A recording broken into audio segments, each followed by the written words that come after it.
Prednisone. Yes, prednisone. You would never expect to hallucinate on this. And yes, there is a cat there.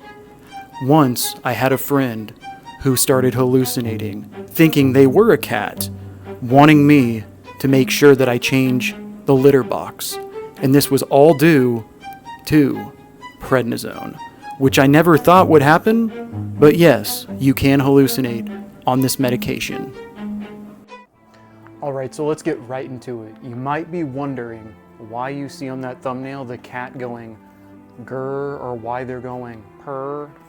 Well, main reason is because one time when somebody was taking prednisone, someone I knew, they went into psychosis, and essentially with it, they thought they were a cat. They started purring, hissing, you name it, and it was due to not getting off of prednisone the right way. And I can't tell you if they were taking it properly as prescribed, but I can tell you after that experience, they were never given that again for what they were going through with the inflammation and whatnot. But let's jump right on into this. This is not hating on prednisone or anything, but this is four ways to really combat the physical and mental withdrawal of prednisone, because it is a great medication. It works in so many different ways, but one big problem with it is it's not necessarily somebody's being taken off it. It's not that you're being taken off of it the wrong way. And a lot of times it has to do with, obviously, some people have to take it long term, but if you're taking a very high dose for at least 2 weeks of it, like sometimes 60 to 70 milligrams easy, and you're taking that over an extended amount of time, you will have some withdrawal from it. I took it for mono when I was in college, and I did have some withdrawal from it. More so energy was my big thing. It gave me jolts of energy. I did cause some anxiety though once I was getting off of it. Let's jump right on into the ways to combat some of these side effects. All right, so first, with prednisone, once again, it helps with inflammation. It is sometimes prescribed long-term for people who have like rheumatoid arthritis, things like that. But sometimes if you have, like, for example, something like mono or something, short-term illness, you'll be prescribed it as well. Like if with me, I had severe inflammation in my neck to where I could barely breathe, which it obviously helped and assisted a lot. But when you're prescribed it, there's sometimes things, doctors don't really go over some of these things, I've noticed at least. So let's go into it. So when you're first taking prednisone, from a physical side, you want to make sure, yes, swelling is a common side effect of it. Facial swelling, that moon face can happen. But one thing I would say is I encourage you to make sure you're drinking plenty of water and trying to exercise if you can, because a lot of times what will actually take out some of that fluid to increase some of that fluid retention or even decrease that fluid retention is through exercise and taking in more water. Because a lot of times when you're holding that fluid in, a lot of times you don't realize it, but it's trying to hold your electrolytes and whatnot, but it's actually really not. So you'll want to make sure you're getting enough electrolytes in and buffering that with exercise as well. I'm not saying go super hard with it, but finding that good balance will really help when you are essentially going through when you're getting off of prednisone. Now, the second, let's go into number 2, which is tapering. Tapering is super important. Typically on your medication bottle when you're taking prednisone, it'll say take prednisone X amount of days, then it'll have a taper plan on it as well. Always follow that taper plan the provider gives you. Because if you do not and you stop it abruptly, like let's say you've been taking it for a couple weeks, even like a couple weeks or whatnot, and you don't taper it, you just stop, or you weren't taking it the right way, you can potentially develop really severe withdrawal symptoms, and sometimes if you have a predisposition to things such as like anxiety, depression, it can go straight up. It can make it a lot worse. You can have a lot of sleeping problems as well. So make sure you're following that taper. And a lot of times, even if you're on a taper, unfortunately, if you were taking a high dose of it, you're still going to go through some withdrawals. It's a very powerful medication. It's a great medication that works in so many different ways in regards to inflammation. But it does, like everything else, have its downsides, and that's what we're going to be talking about. So make sure you do taper it the right way.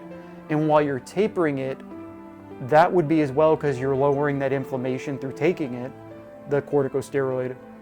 That's why there's importances of, for example, exercise, eating healthy, trying to get sleep, etc.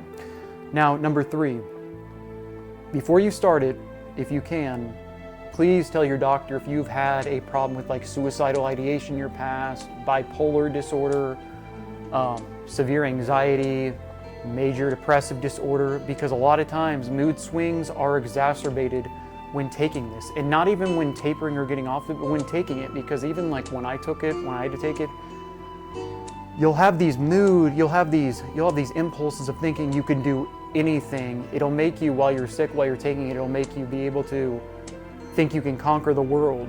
I'm not going to say there's a euphoria with it, however, people sometimes can get euphoria from it, but you'll notice you'll be able to get so much done.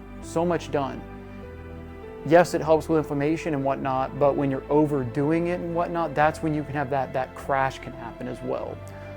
So let's say you do exercise and you're put on prednisone. Still exercise moderately, but even though you might feel like you can do more than you can, I would actually encourage you not to do that.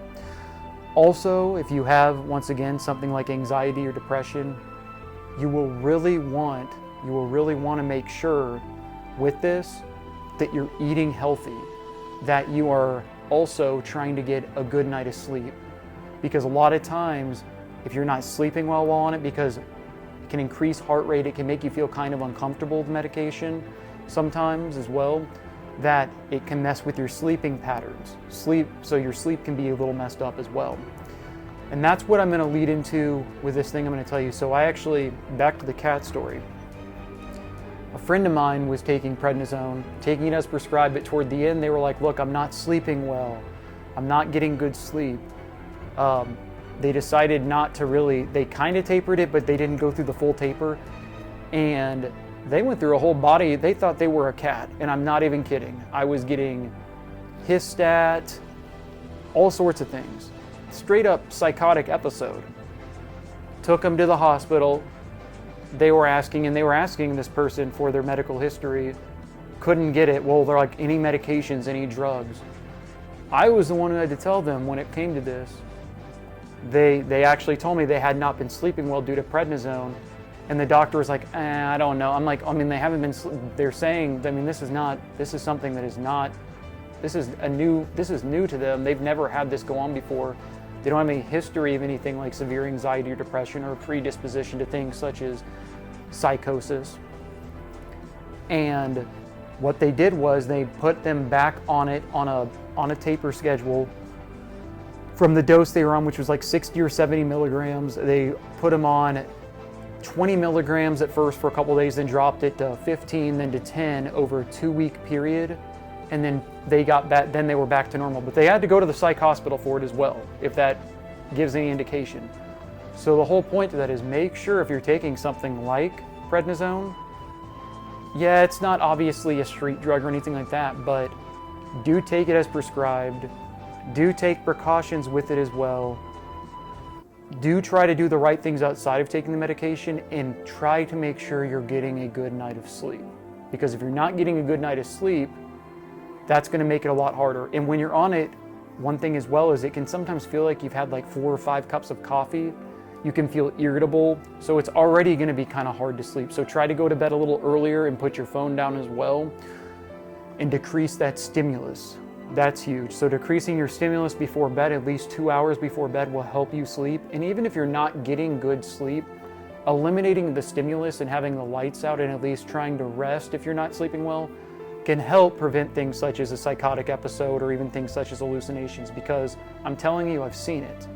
I've seen it not multiple times, but I've seen it before. And if you're not getting good sleep in general, what do you think is going to result? You have a higher chance of developing things such as a psychotic episode. So I haven't done a video in a while, guys. I've been very busy these last couple weeks, but we'll get back into it. I'm going to be covering a wide spectrum of things in regards to different types of mental health disorders and anything mental health. But I wanted to do this because this was something I was meaning to do a while back, is talk about corticosteroids, in particular prednisone. But this was an interesting one because, yeah, hallucinations on it, they can happen. It can. If you're not sleeping well, if you have a predisposition to things such as psychosis, and you're not tapering it or taking it correctly. Because sometimes, unfortunately, on the other hand as well, people who've taken it before know how much it helps and how much you can get done, to where it'll say, okay, your starting dose is 60 milligrams and you're supposed to taper, and they're like, well, I'm not gonna taper it, so I'm gonna double up on doses and stuff. There is a huge crash from that, and things like this can happen. So just be cautious with it, take it as prescribed, and yeah, don't become a cat. Craziness, straight craziness. No, I don't want to say craziness, that's my bad, but it was wild, man. They also, instead of using the actual bathroom as well, literally just wanted to post up and get some kitty litter and say, don't call me, I'm not a human, I'm a cat. I'm Chester. Yeah, exactly my point. And there's no history of psychotic episodes and whatnot. And that's what it did. Have a great rest of the weekend. Like and subscribe. Leave a comment if you've ever had any sort of hallucinations or any wild experiences with prednisone. Once again, for me, it just made me feel like I was on top of the world and I could do anything, with an anxiety aspect as well, like having a million cups of coffee. Have a great rest of the weekend. We'll have a new video soon.